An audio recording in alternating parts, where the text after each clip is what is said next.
I started my journey as a volunteer with India Against Corruption. And it was not even a political party at that point of time. And I was definitely not thinking of it as a long-term career option. I had been working for many years in the social sector. I had worked in think tanks, worked as policy consultant. I had spent several years working in rural India, seeing how change can be built there. And I think over the years, one began to see that unless large-scale change happens, things don't really move on the ground.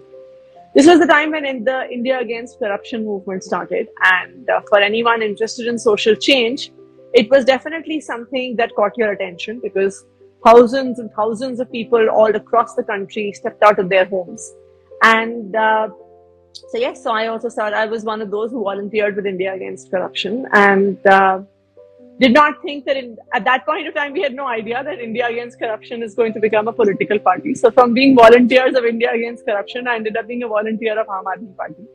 And Aam Aadmi Party was very much like very much like a startup, right? Where everyone does everything. So while I probably went there to do policy research, ended up working on everything like making the manifesto, working with the media team, working with the campaign team.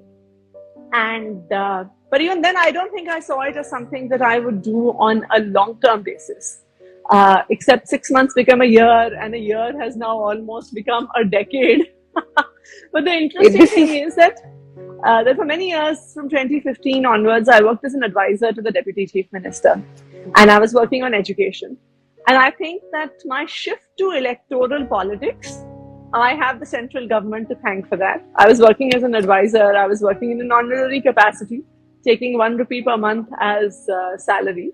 And the central government thought it fit to remove me from that post.